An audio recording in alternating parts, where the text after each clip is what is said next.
the flag is out there. I pledge allegiance to to the flag of the United States of America and to the republic for which it stands, one nation, under God, indivisible, with liberty, justice for all. Are we recording? I didn't hear that little sound. Yes. But maybe we don't have the owl.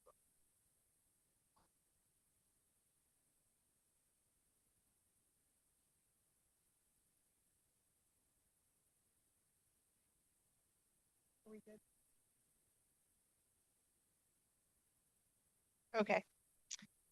Here we have in attendance Commissioner Godu and myself, Commissioner Coyle. Commissioner Tombarello is absent today because he is away on bereavement leave.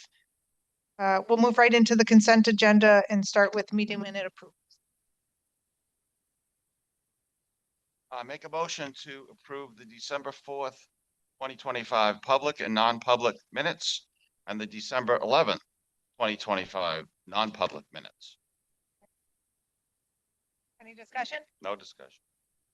Good job. Motion, Commissioner Godu? Yes. And I vote yes. Next, we have the January 16th, 2026 payroll approval. I move to approve payroll expenses in the amount of $1,794,377.90 for the period ending January 10, 2026. Second. Discussion? It seems to be fluctuating a bit, but anything of note, Chuck?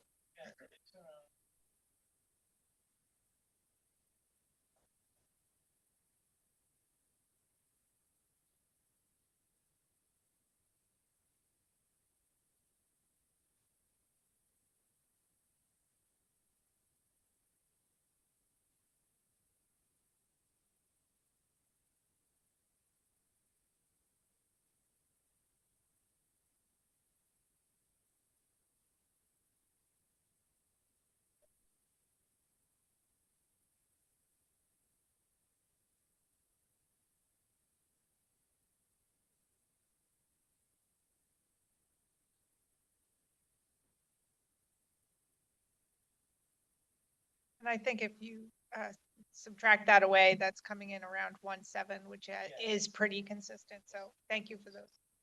Do you have any other? No, that's discussion. On the motion, Commissioner Godu? Yes. And I vote yes. Commissioners updates. I had a conversation with a researcher at Dartmouth Medical, Milan Satcher, and she is coordinating with Lisa Marsh. I think they're both PhD MDs. And I approached and described my interest in seeing if we could put together an opioid grant that would identify people who are at risk for opioid abuse. They seem to think in general that is a good place, an interesting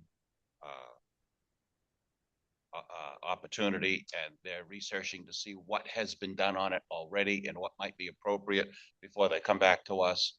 It's my intention to consider a proposal, but we need to know what we're proposing before we go and ask for the money. Yeah, and are you thinking of it in the context of using opioid abatement money, like grant for grant request from the state? Yeah. I was thinking that we would apply to the state for something like this, and there was also some conversation of potentially including people who are incarcerated. In this jail, they asked specifically about Merrimack Jail, Merrimack County. I think it's because they're closer. But they have an interest in that population from a standpoint of an emotional standpoint and a social standpoint of how that would. This particular person was more on the social aspect of the dependency, and the others are more on the medical side. So it's a discussion in place. Is all I'm getting at. I'll update once I get some more information. There's like some potential for that in that, again, if we can get to the heart of some of the driving force, obviously we understand the addiction side, but the social emotional side, maybe there is an opportunity to offer programming through the jail or whatnot, going forward. We've got community corrections opening soon, and once we have at the new facility here, and there's a great opportunity, I think, there to, dovetail programming in conjunction with that. That's what I Yeah. had in mind too. Yeah. The other project that's in the back of my mind is the housing, potential workforce housing. And I'm wondering, Chuck, if we can ask our grant writer to look at workforce housing grants. Because you said that we could apply for a grant to study the possibility, but we have to have some opportunity for it to be actionable. And so if we identified some grant, that would be potential funding other than, because I wasn't thinking that I would want to approach the delegation for $20 million worth of building expenses, right? So, oh, sorry. So it does actually have to be actionable. It's not just that we can do a feasibility study just to know what's possible. So we do actually have to, have some follow-up. Now that it could take a while as far as, the period of time that these actions take place, but it can't just be just a feasibility study just to know the numbers and what's potential. It's supposed to be done with the intent to act on the information we receive. Maybe we should again start reach out to Donna Lane and see if we could maybe work a feasibility study, maybe not on campus, but with a CDBG grant or something like that, that could be potentially more, more plausible in a shorter time period, such to make the feasibility study valid. So I have talked to Madison, and so she has been in contact with Don Lane about this, and so she is looking further into it. Okay, excellent.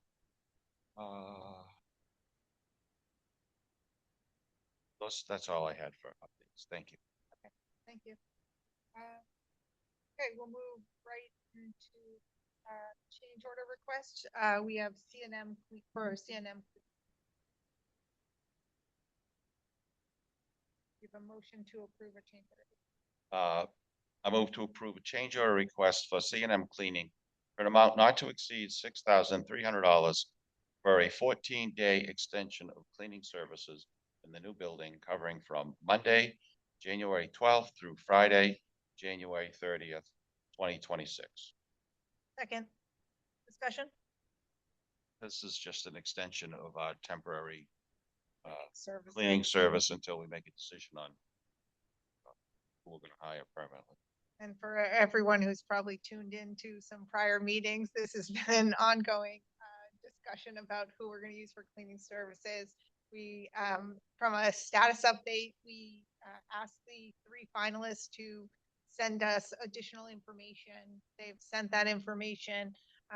We won't be discussing it this week because we wanted Commissioner Tombarello to be present for that discussion. Since it has been so spirited. And so with that, I will probably be taking this up, the actual award of the bid next week. And here we are, for now, just making sure we have coverage for this, coverage for the time being, so this beautiful building continues to be maintained. Anything further? No. Oh, on the change order, on the motion, Commissioner Godu? Yes. And I vote yes. Department of Corrections, next we have an inmate administrative transfer pursuant to New Hampshire RSA 30B21. I move to approve an inmate administrative transfer pursuant to NHRSA 30-B:21, dated January 14th, transferring 1 inmate to Grafton County and 1 inmate to Hillsborough County, as recommended by the superintendent. Second. Discussion? Standard.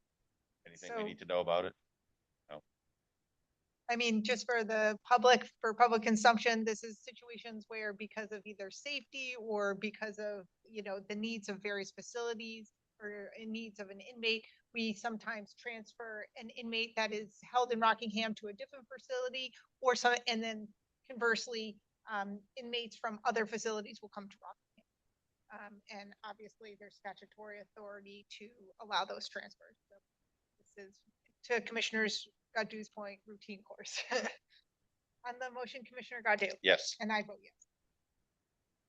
Next, we're moving to the finance office. We have a Harvey Construction off-cycle AP warrant. I make a motion to approve the January 15, 2026 account payable warrant T 260785 payable to Harvey Construction Corporation in the amount of $129,802.97 as recommended by the Senior Director of Facilities Planning and IT and the Senior Director of Finance. Second. Any discussion? Are we done? Is this the last one, Jude? We're getting close. Well, we can see They're the much amount smaller. of the warrant, the value of the warrant is reducing. Yeah, we were doing rapidly. So, millions yeah. before.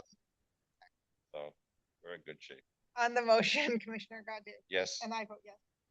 Next, we have TD Equipment Finance Incorporated capital lease proposal. I move to approve the TD Equipment Finance Incorporated capital lease proposal and authorize the chair to sign all necessary documents as recommended by the Senior Director of Finance. Second. Discussion?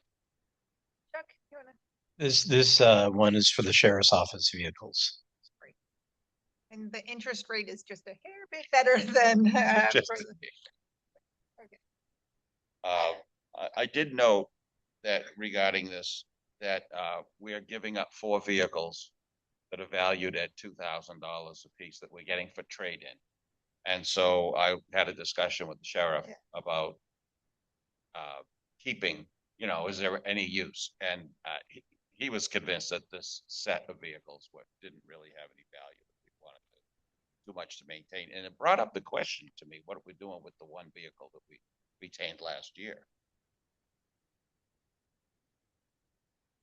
Fantastic. Great. And Right. did your team, Jude, have a chance to look at the 4 vehicles at all, or? Okay. Yeah. They talk shop. In the motion, Commissioner Godu? Yes. And I vote yes. Next, we have the fiscal year 2026 reimbursement resolution. Oh, boy. Okay. Resolved that the Board of Commissioners, County of Rockingham, New Hampshire, declaring its intention to reimburse itself from the proceeds of lease financing for certain equipment. The Board of Commissioners of the County of Rockingham, New Hampshire, has determined that it may be necessary or desirable to advance money to pay the cost of acquiring 4 2026 Dodge Durango trucks, collectively the equipment. Now therefore be it resolved by the Board of Commissioners for the County of Rockingham, New Hampshire. 1, the Board of Commissioners adopts this declaration as official intent. 2, the Board of Commissioners reasonably expects to reimburse advances made or to be made by the county to pay the cost of acquiring the equipment from the proceeds of certain lease financing with TD Equipment Finance Incorporated. Maximum amount of financing expected is to issue in one or more series of equipment is $179,968. The vendor supplying the equipment to whom monies would be advanced by the county is Central Dodge Incorporated, doing business as Central CDJR, with a total of $179,968. This resolution shall take effect immediately upon its adoption. The foregoing resolution was adopted by the Board of Commissioners at its meeting on January 15, 2026. Well, We don't have a motion to. I think we have to read the resolution, and on the motion to approve the resolution, I move to approve on that. To approve. 2 second. Yeah, second. Okay. On the motion, Yes. okay, we'll move right into human resources. We have some, first a general leave request extension for Registry of Deeds. I move to approve a general leave request for a Registry of Deeds employee, JG, with county portion of all benefits to continue for the period January 23, 2026 through January 30, 2026, as recommended by the Senior Director of Long-Term Care Services and the Register of Deeds. Second. Discussion? Do we think that this is gonna be okay. Great. Do you have any further discussion on the motion, Commissioner Godu? Yes. And I vote. Next, we have the proposed parental medical appointment leave policy, PPP 9-9A for approval. I move to approve the parental medical appointment leave policy, Chapter 9-9A, effective January 1, 2026, as recommended by the Senior Director of Human Resources. Second. Discussion? Essentially, this gives 25 hours of leave for a parent to take a infant in the first 12 months of life to medical appointments, and it is consistent with the legislative changes effective January 1st. Okay. Anything else you wish to add, Allison? Okay. On the motion, Commissioner Godu? Yes. And I vote yes. We have a proposed revision of fitness center waiver and release of liability.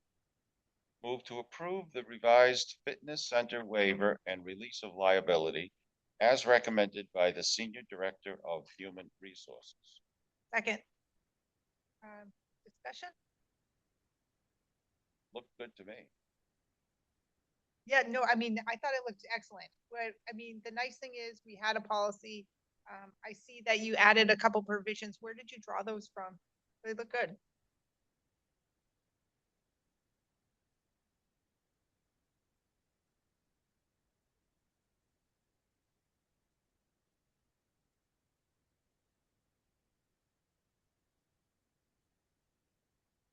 I also talked to and looked into some other just general fitness, public fitness ones that charge, and they all had pretty similar releases. So I also wanted to make sure it was understood that it's voluntary. And it's not on work time. So there would be an expectation of pay, which it isn't. Thank you. Great. I mean, really, Allison, I thought you did an excellent job with it. It looks really good. And I guess my question is, going forward, when we do is this going to be included in the new orientation packet? Because I think we want to try to get employees, when they're onboarding, to have them sign this. Yeah, Participate. what we're proposing to do is have the Deputy Abel was terrific in working with Eileen and myself in identifying someone that could come in to this new gym because the equipment is significantly different. And we have a proposal coming next week to allow for some training and education. They'll have their release forms signed then.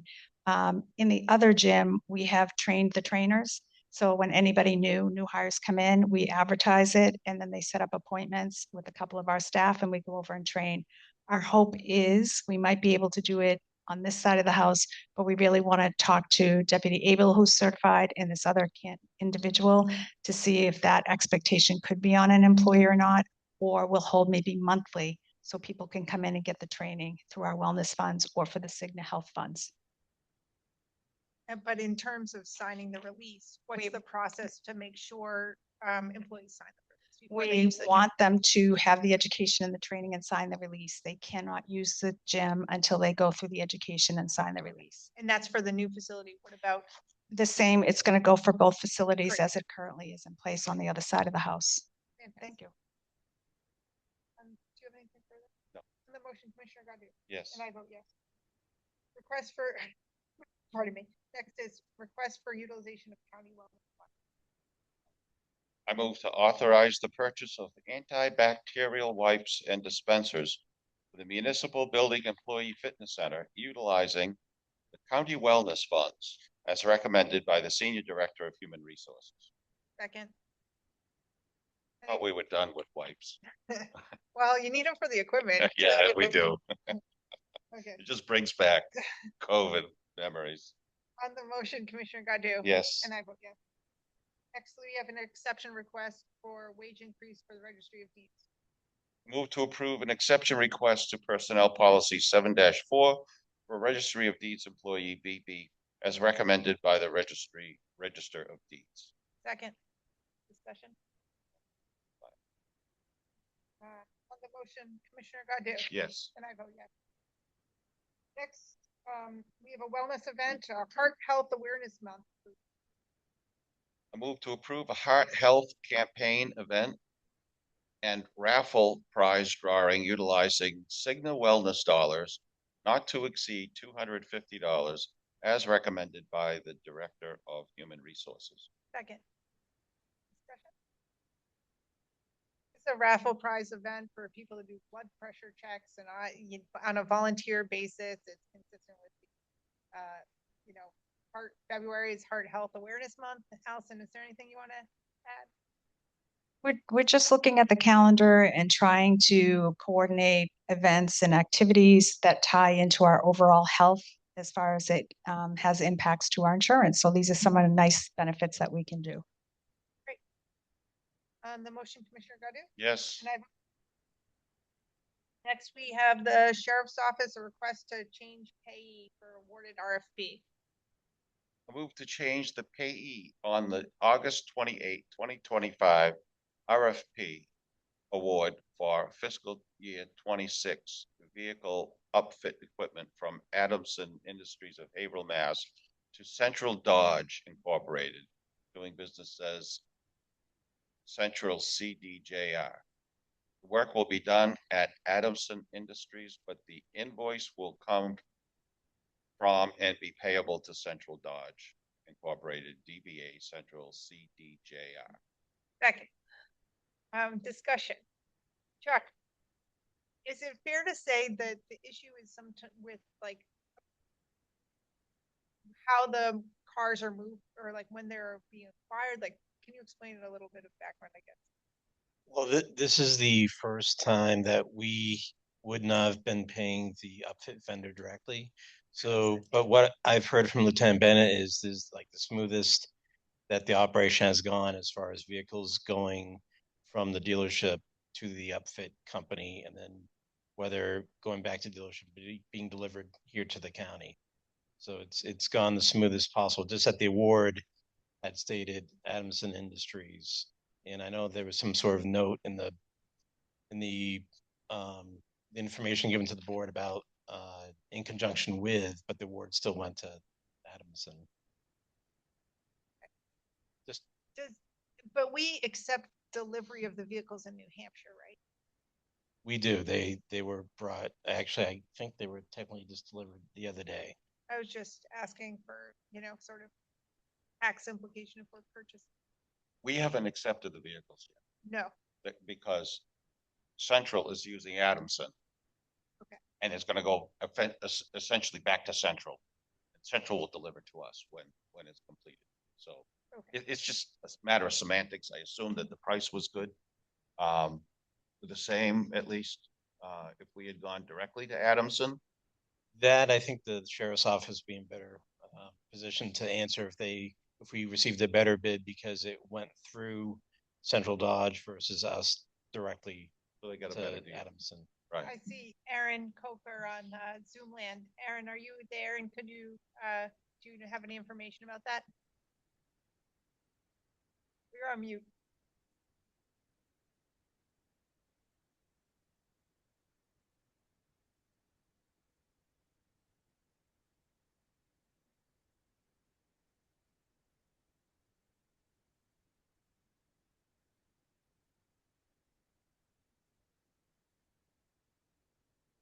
He's only across the hall.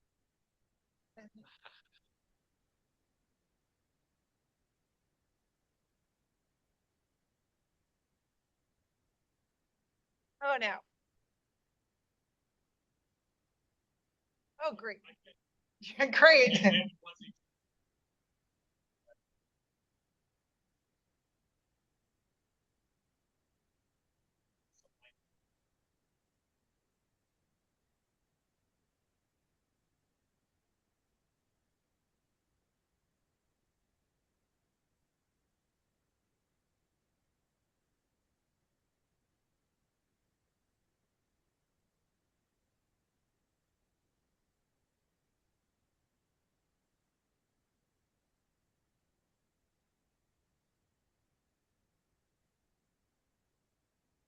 Thank you for that.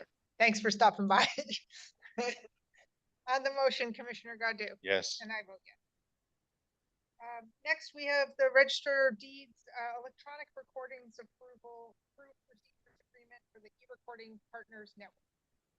I move to approve the electronic recording approved procedures agreement for the period beginning January 15, 2026, for a term of 1 year and may be renewed for an additional year upon written approval of each party, and authorize the chair to sign necessary documents as recommended by the Register of Deeds.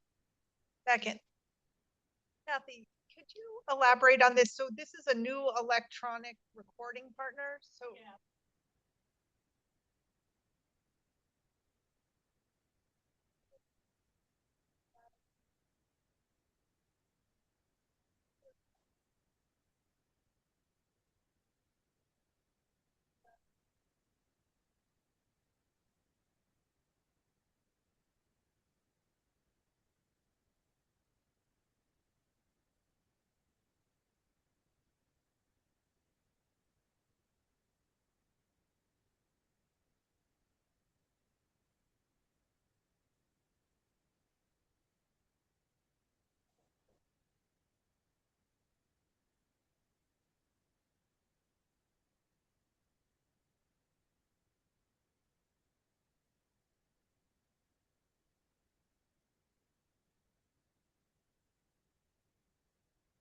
So practically speaking, for a user, can you explain, in terms of the person trying to e-record, just.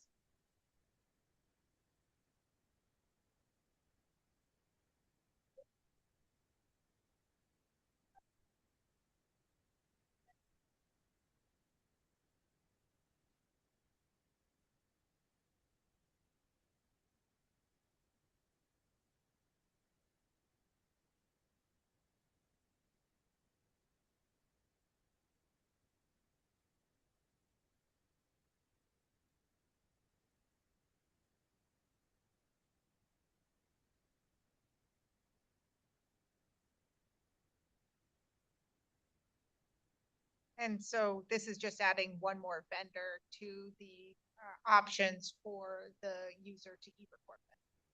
Thank you. So how many different vendors do we have?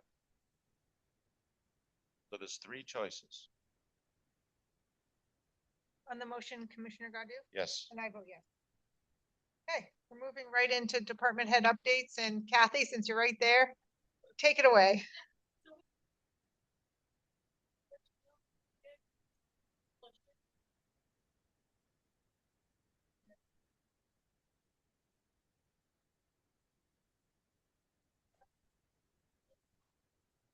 What was it for? What did they buy? 48? 8 acres. Wow.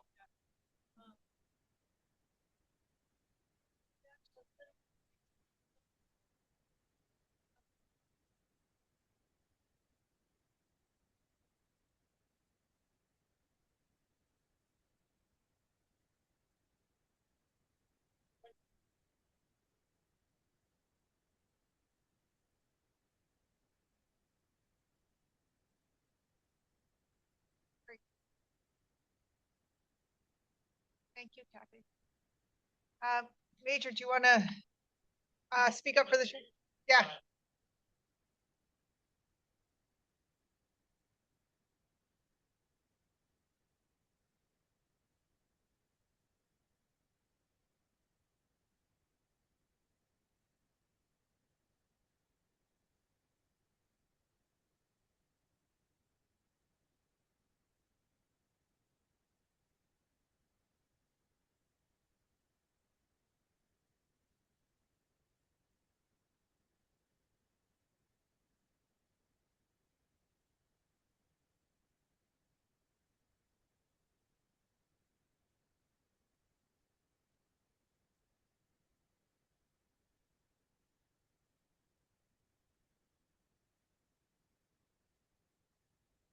How is the CAD RMS transition going?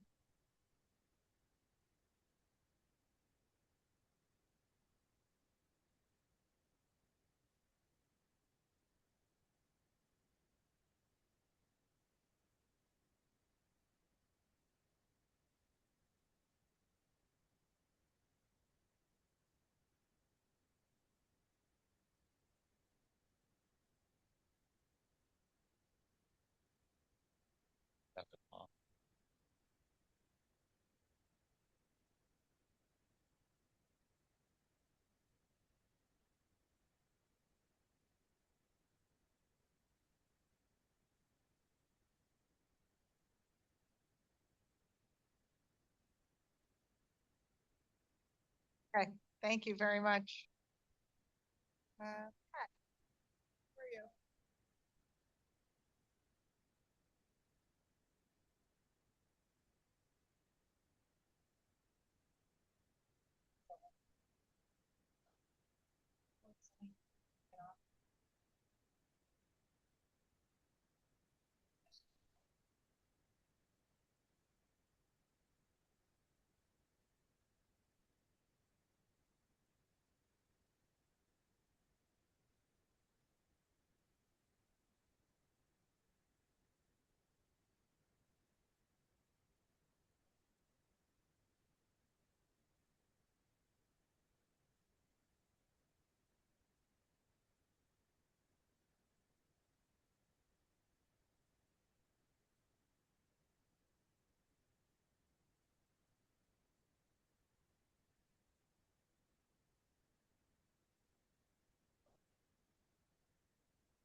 It's like a great opportunity for peer support, just getting tools in the toolbox. Okay. Superintendent Henry?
Thank you. Jude?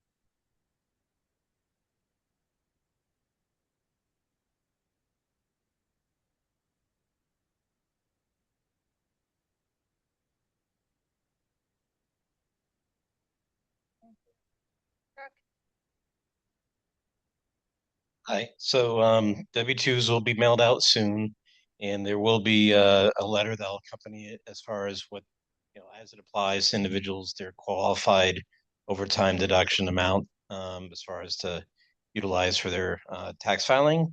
Um, let's see, working on various year-end and quarter-end payroll grant filing reporting as usual. Again, this is the month following quarter end. And let's see, the 12/31/25 quarterly budget review packets are done. So those will be shared with the commissioners, and also we'll email around the general fund packet to the different department heads as well. Um, as Jude and everyone says too, just very, very busy. Thank you. Thanks, Chuck. Chantel?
I mean, that's double. I mean, it's remarkable, which is a wonderful thing to help more of the community, but also a lot more, double the workload or adjustment.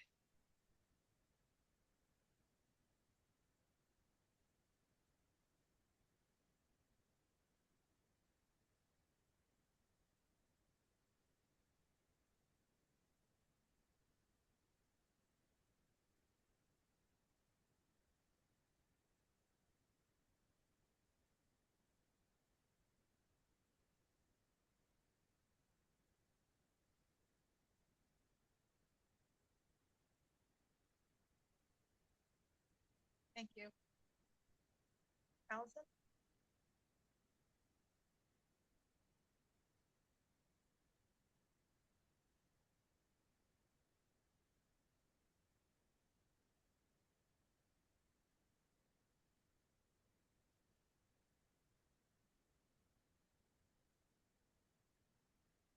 Thank you, Allison.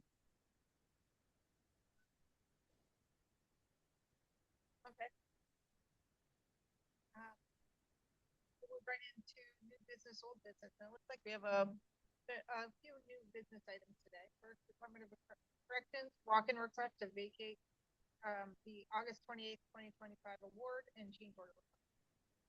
I move to vacate the approved RFP award to Imperial Dade for dishwashing and laundry chemicals for the Department of Corrections, which was awarded on August 28, 2025, and award the RFP, except lotion and hand soap, to WB Mason, right, technically Patriot Chemical, as recommended by the superintendent.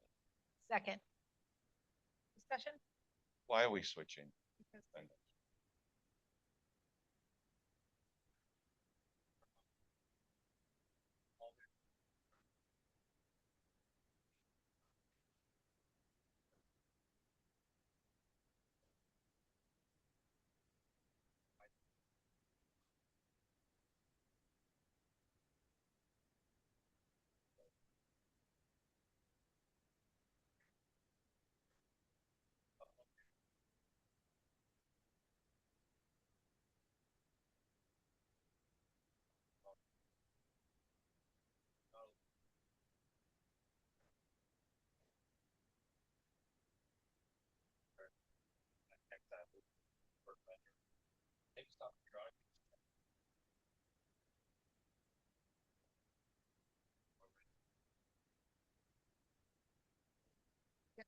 I mean, they've been completely not communicated. And WB Mason, we have, even the state has contracts with them. It's changed.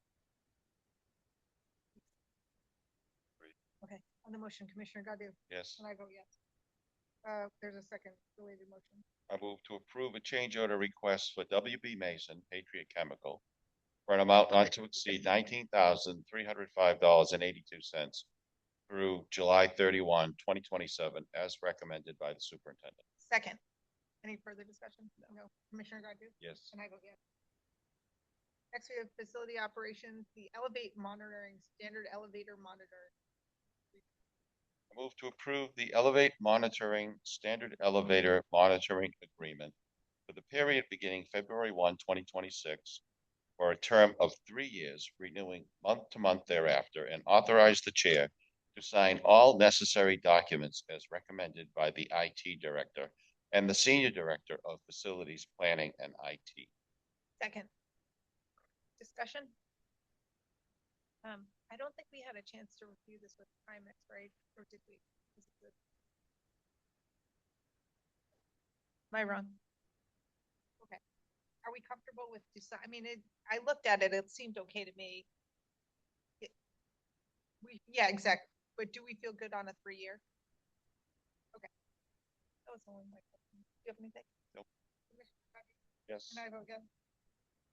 Next, we have long-term care services, walk-in strategic healthcare, mutual non-disclosure.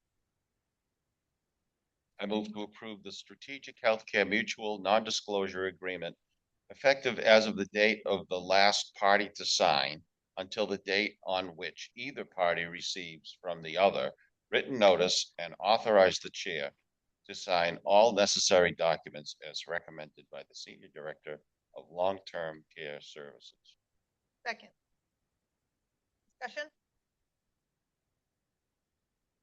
This is weird. Why are we waiting do- for somebody to? This-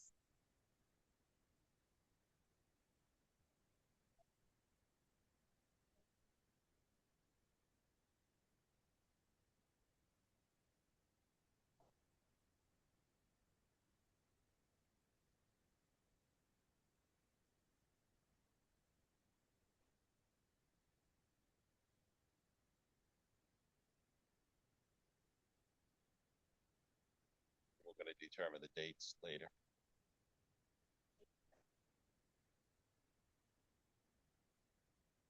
Sign. They'll sign. Then it-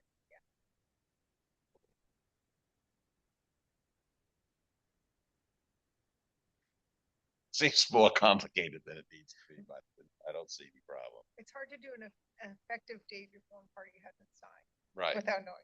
right. Anyway. On the motion, Commissioner Godu? Yes. And I vote yes. Right. Any other new business, old business? Yeah, I got a couple of things. Great. I sent an advertisement, well, not an advertisement. I sent an email to the other commissioners and to Leila regarding a service that I found to do minutes. It's $125 an hour, so it would be $250 for 2-hour meeting. And I know that we have issues with Leila not taking vacation because she can't, and so now she'll be taking vacation and a little behind. And I know there was a problem with that, so I'm wondering if we want to consider that or take a look if there's some other services. But when I was looking at this particular vendor, they're currently doing Lexington, Mass, and Hamilton, Mass, and there was another third community, Newton or Framingham. Anyway, but there were 3 local, plus, they had plenty of other references. So I'm wondering what everyone else thinks about possibility of jobbing that out. I don't think anybody can take better minutes than Leila. They're so thorough and so great. However, I recognize that it's like we want vacations to happen without feeling like you have to do double the workload when you come back. It's like cramming 80 up more than 80 more than 80 hours of work in 1 week because of vacation time. So I actually think that in a limited application structured around it might have some utility. And it sounds like if they're doing municipalities, they might be equipped for it. So I think it was a great, I really do. I think that was like a great effort to investigate, and that we should just, we can just have we can discuss where the needs are if they are there. I mean, for the most part, I don't think there are the needs, but, and again, like I said, I don't think anyone takes better minutes than Leila, but It's not about I the know quality. It's about the timing, I because agree. today we just approved minutes from December 4. So Yeah. we're more than a month behind. And So- I would just like to catch up. in the 11th. So yes. I And mean, that way, when she goes on vacation, it's not a panic besides so I'm wondering, can we ask Leila to contact this company and do 1 meeting? Then we can review and see if it's just- worthy. look at our budget first. Okay. And, but I'm also happy to, I'll do it, we can sort of work internally a little bit for minutes. I'll jump right in.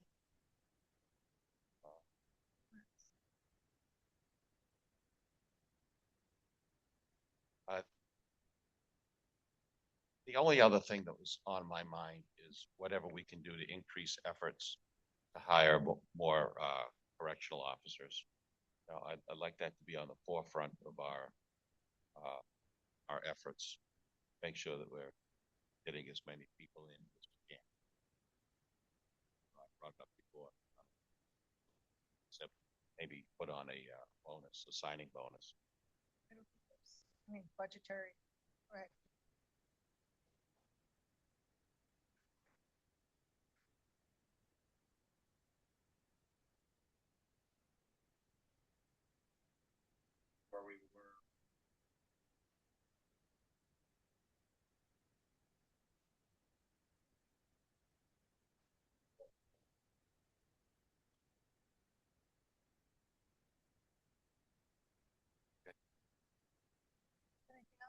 That's it. Oh, Allison?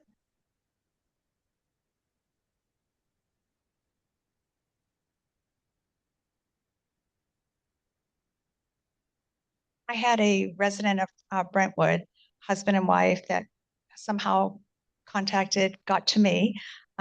They have a studio apartment that they rent out. They wanted to know where this housing shortage in and around, as residents of Brentwood, if it would be something that they could work with the county to offer that apartment. They were interested. You know, they talked about, they know we have a lot of agency personnel and they know how the cost is for them to come in, and they're doing that. I asked if they would be interested also in allowing an employee if they had some housing limitations. And it's a studio apartment. It's 400 square feet. Heat, utilities, Wi-Fi. There's no housekeeping included, but all of that is included in the rent. And it is a private home. It's on a street. There's off-street parking. And they would only want someone that is single in there just due to the space. So I didn't know if that's something, I'm a little bit leery. They had asked if they could have our vendor list for the agencies. I'm not sure. I don't know if I can be an in-between to connect them, and then I can give the phone number out, or if I can do a flyer or something to post in the county. I don't want to get involved in all of that, but I didn't know what your thoughts were for that. I think that, I mean, generally, I think that there's probably just advertising on regular rental opportunities. Like, I don't know that we want to get into the business of sort of sanctioning certain like rentals at this point. My suggestion is just, I mean, in the typical fashion that people look for apartments, if they advertise, and I'm sure. I told them I would bring it forward to the Would you commissioners and get do back to them. disagree? No, I don't think that we should be directly involved in it. Thank you. But if this party wants to advertise and you want to put something up on a bulletin board, or you have, it's only one space for one person. So if you have an employee that you know is that, personally, I would think from their standpoint, they would be better off with one of our employees rather than somebody that is from out of state coming in that could leave as quickly as they came.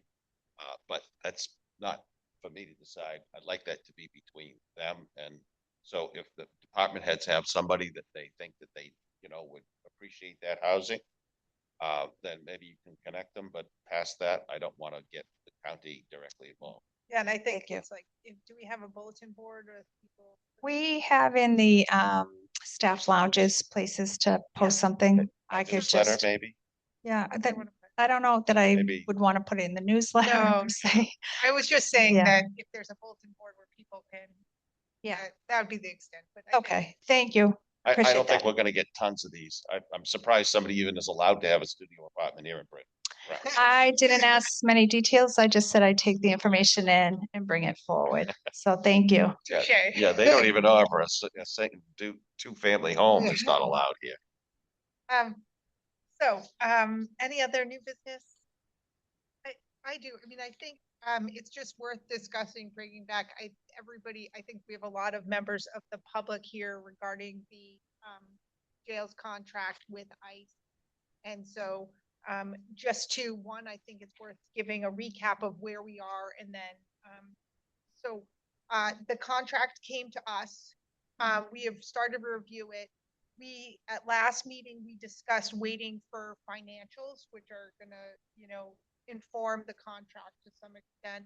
And, we're waiting for those. My guess is, given the other tumultuous events at the House of Corrections this week, that took precedent given the circumstances.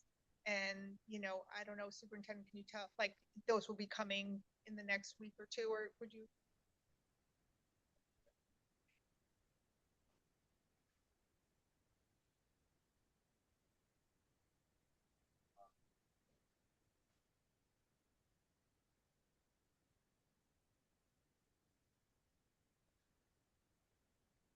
Right, so then we're sending what we anticipated is that The contract will be sent to our Primex, our insurance carrier, for their review. Additionally, we have questions, I think all of us, that have to go back to ICE regarding the contract. There'll be further discussions, and then at sometime thereafter, we're gonna schedule the public hearing.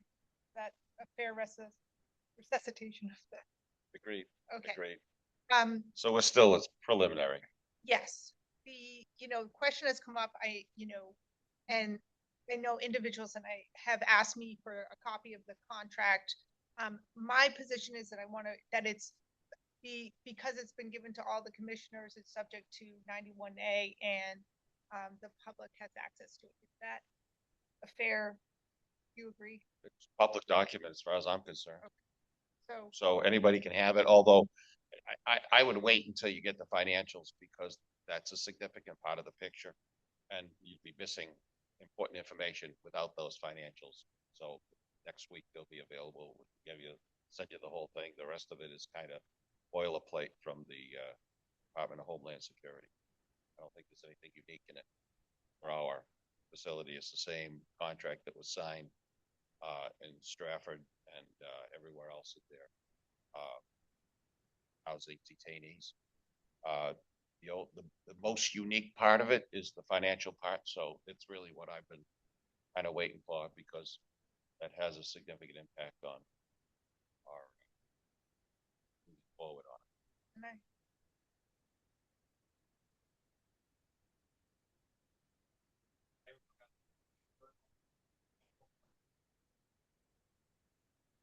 I have another, and I have a number of questions for you as well as I think directly from ICE regarding.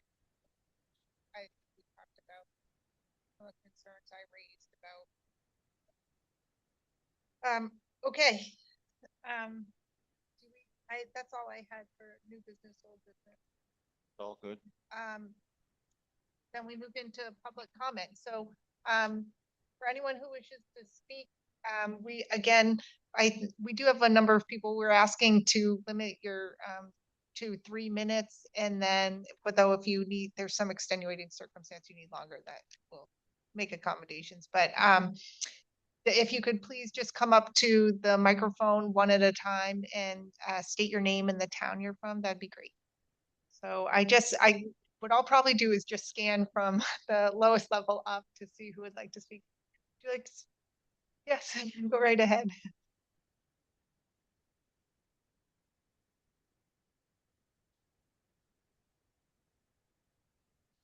Hello? Yeah, Yeah. okay. My name's Kathleen Slover. I'm from Portsmouth. I'm just going to read it. The tactics of ICE erode public trust in our local law enforcement. Fostering trust among the local police departments and the communities they serve keeps us all safe, allowing local PD to not only reduce crime, but provide vital crisis intervention and first response emergency services. Unfortunately, the trust is already eroding, but in an unlikely place, the New Hampshire House of Representatives. Just yesterday, the House held a public hearing on a bill that would prohibit public colleges from regulating firearms, essentially allowing guns on campuses. Law enforcement from UNH and Plymouth, with their 30+ years of experience and expertise, testified against the bill, outlining why guns on campus would impede their job of keeping students, staff, and college community safe. The House committee recommended ought to pass on the bill along party lines, apparently not siding with law enforcement, but with a group who wore "Don't Trust the Government" t-shirts. One gentleman in support of the bill exclaimed in his testimony, "Alcohol is proof that God loves us." Was that to mock the university police? The police officers who came to testify were in uniform, unmasked, and identified with badges and personal information on their person, trained in protocol and best practices with years of experiences, not like ICE agents. As I sat through the 2-hour hearing and stared at the words, "Don't trust the government," I thought of the many times I've sat as a member of the public through the weekly Rockingham County Commissioners meetings, where county departments update each other. The county, and this is from my remembering, the county not only manages the Rockingham County Jail, it manages long-term care and assisted services like providing adult care for memory patients. It hosts job fairs, providing Rockingham residents with an opportunity for career. It does the boring but important stuff like reviewing insurance and contracts to stretch our property tax dollars. It manages funds and programs for opiate addiction. It's past time for elected leaders, especially Republican leaders, to stand up for the good work the county does and the hard work law enforcement does to keep our family, students, and community safe. Please don't sign a contract with ICE and instead publicly come out and state the good work you do and continue the good work you do for the residents of Rockingham County. Thank you. Next. Sure. Okay. Linda Haskins, State Rep, Rockingham 11, Exeter. In the weeks of the meetings that I've attended, the ones that I've been able to attend, I continue to be impressed with the quality of the leadership we have in the county. Every department, every member of those who give their reports weekly has only allowed me to see how fortunate we are in Rockingham County to have this level of expertise. My friend Kevin Fleming, I think, had the best comment. Why would we want to put a stain on Rockingham County by entering into an ICE contract when we see across the country an eroding sense of trust? And Kathleen said it very well. The law enforcement in my community does not want this. They do community policing, and we support them in that. Now back to the 91A issue. Since the legislature has authority over the county budget, I do want to see the contract, and I don't want to wait, because the level of transparency we need in order to support trusting the system means that I'd like to see every stage of the process, not the end. Let's see. The comment that it's a potential financial windfall for the county and a service to the country and to the county makes no sense whatsoever with what we now know about the unconstitutional extrajudicial acts. And we also know that our House of Correction is for status violators and people who commit crimes in the county. That's not what's going to happen if we open ourselves to detention from anywhere else.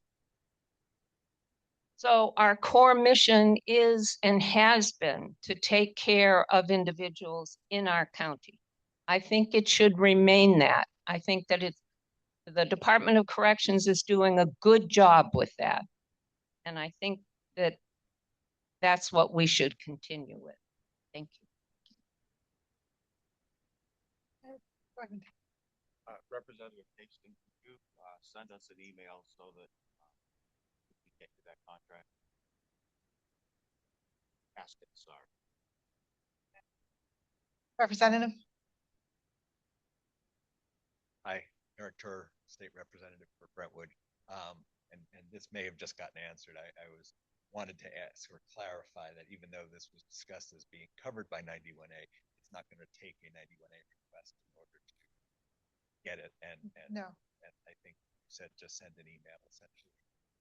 Sufficient. Yeah. And I'll just say, obviously, being that the jail is Brentwood and so is operated, responsibly, I think that brings a heightened level of scrutiny in terms of how this rolls out for our. thank you.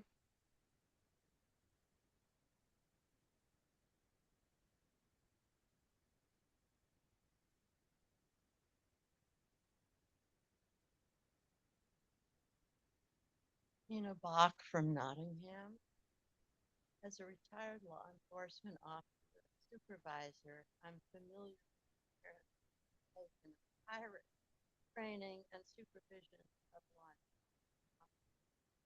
It's apparent this case care is not being taken with ICE officers, and I hope Rockingham County picks up in this potential liability. I understand there's considerable political pressure to support ICE, and I urge Rockingham County officials to maintain an independent.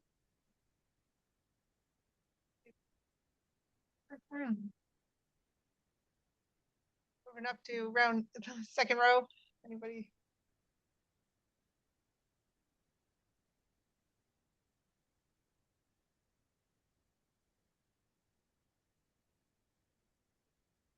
Commissioner Godu, could you pay attention to the public? Thank you. I just want to say that, Sorry, can you just say your name and where you're oh from? yes, sorry. Klein Dickens. I live in Northampton. So DHS is younger than I am. I'm 24. So DHS isn't even as old as most of the people sitting here today, if not everyone. And they've shown time and again, especially recently, that they'll just, Commissioner Godu, please pay attention to the public. Thank you. DHS is willing to, Commissioner Godu, please pay attention to the public. Thank you. You're welcome to speak over the microphone. You have no authority over my behavior. Okay. Thank you for paying attention. Have your opportunity to speak. The idea that there is some financial amount that would make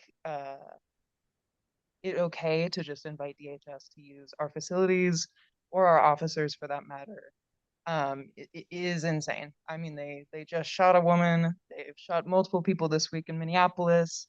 This is on top of multiple killings throughout the country for the past, year that have been documented.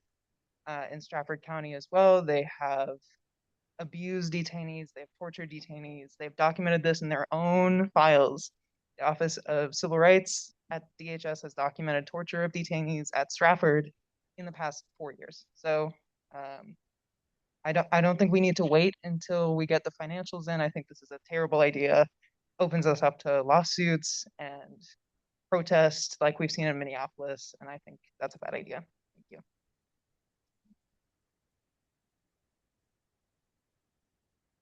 Is there anyone in the second row next? No. Okay. Person. Yeah.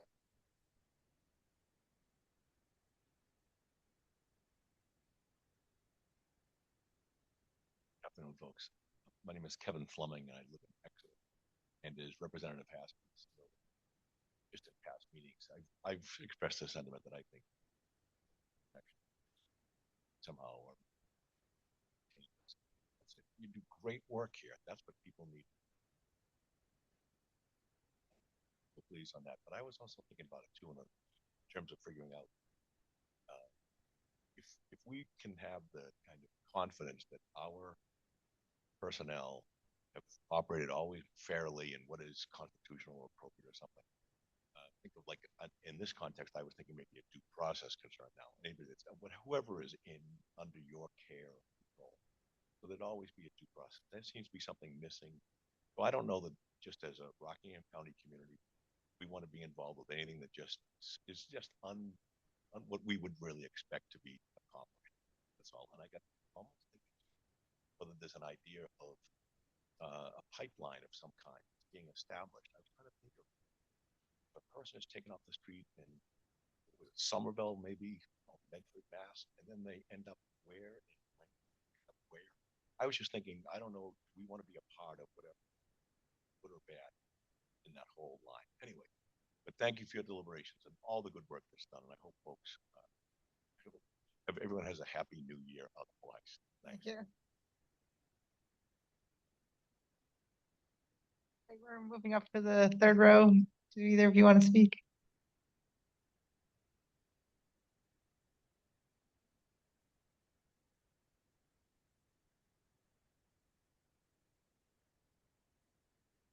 Hello, my name is Hazel Brady Spires. I'm from Portsmouth. I'm a new lawyer in town, and I just have to say that I think that there's a lot of legal grounds that would make a contract with ICE a very bad idea and open the county to subject to liability. I think that the concerns, if they were ignored, would only be because there would not be a respect for the rule of law. I think that the rule of law is very clear that this would go against the Constitution and other more local laws that we have. So, thank you.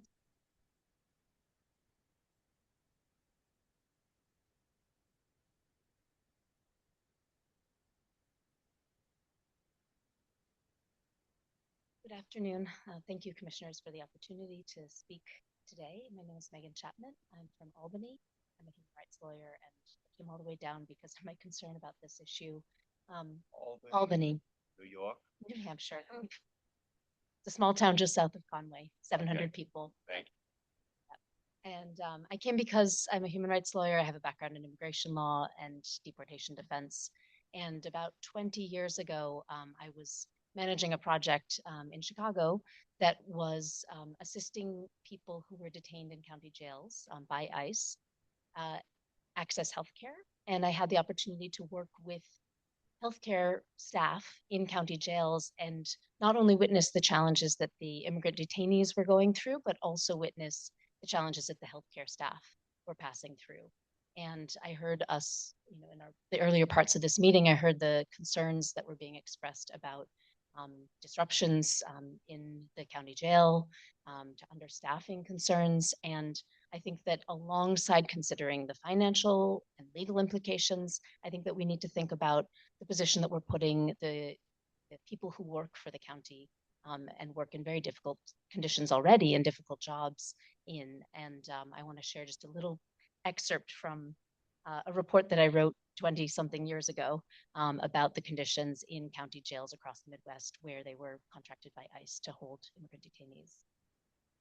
Final point in this report. Finally, there's an inherent conflict between the ICE detention, transfer, and removal policies and continuity of healthcare. Detainees with chronic health conditions or those in the middle of health treatment are transferred between detention facilities with no consideration for the potential health risk.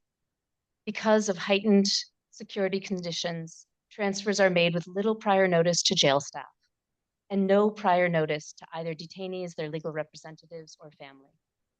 Healthcare staff are given no more than 24 hours notice to prepare a healthcare summary, medical records, and any medication that are meant to go with a detainee at the time of transfer. Failure to transfer records correctly leads to disrupted treatment, lost medication, detainee anxiety, as well as wasted time and resources when tuberculosis tests, medical requests, and prescriptions must be repeated. Similar policies prevail when detainees are released from detention so that healthcare is rarely continuous when a detainee returns to his home or is deported back to his native country.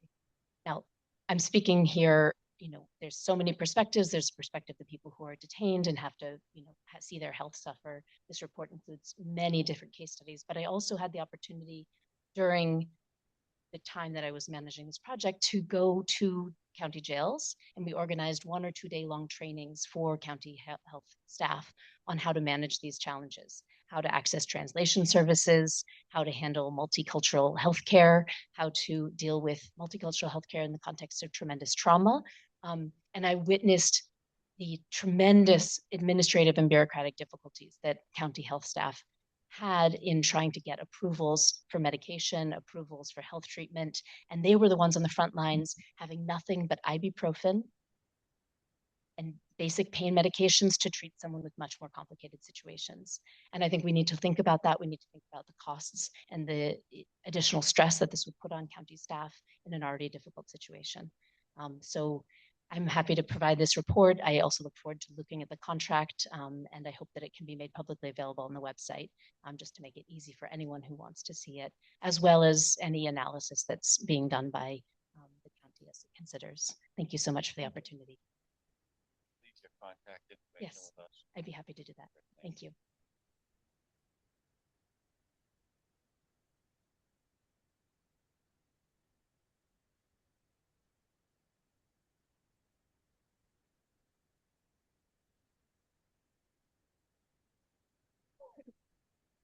Hello, I am Brenda Burkle from Newmarket, New Hampshire.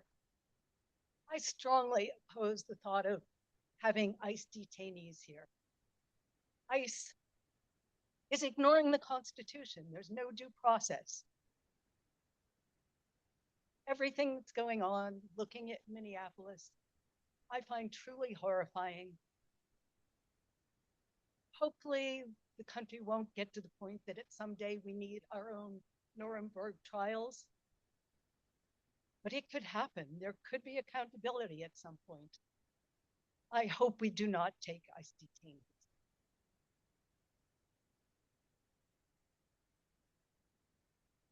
I see. Is there anyone in the top row that wishes to speak? Come on down.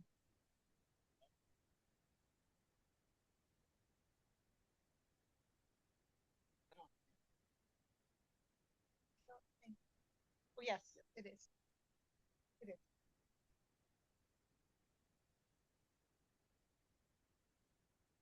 I'm Sandra Koski. I live in Derry, New Hampshire.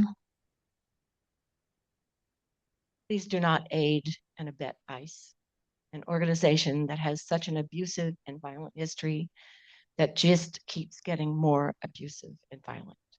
Thank you. Is there anyone else? Okay. I see an individual in Zoom, Kate Benson. Do you wish to speak in public comment? Yeah, that would be great.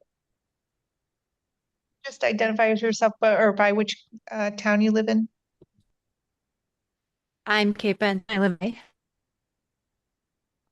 So I think it's really interesting that and I appreciate very much that you guys are going to put together a more comprehensive document that includes compensation for ICE.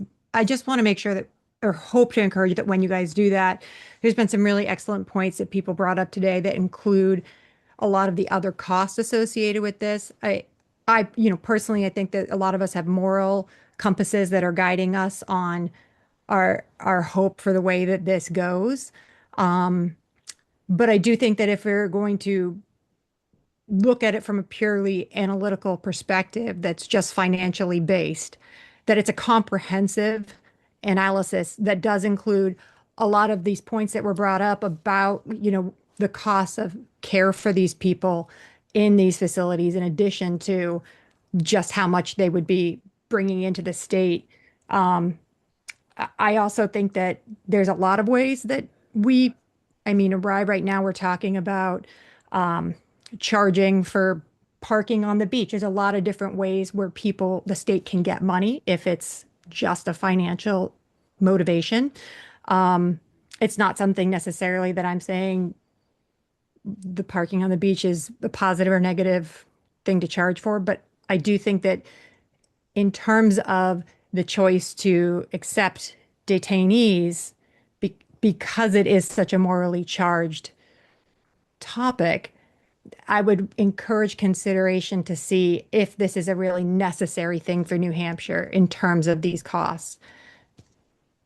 And that's it. Thank you. Thank you. Ms. Benson, could you just say again what town you're from? I'm sorry, it cut out off when you were saying that. I live in Rye. Thank you. Okay, I think that, I don't see anyone else in Zoom. That concludes public comment. We are now going to enter into non-public session. And are we gonna? Yeah, so that concludes our public portion, which means we move to, and thank you everybody for coming today. And with that, I'll take a motion. Move to enter non-public session per New Hampshire RSA 91-A:3 Roman numeral 2A personnel and seat reputation. Second. On the motion, Commissioner Godu? Yes. And I vote yes. Oh, great, thank you.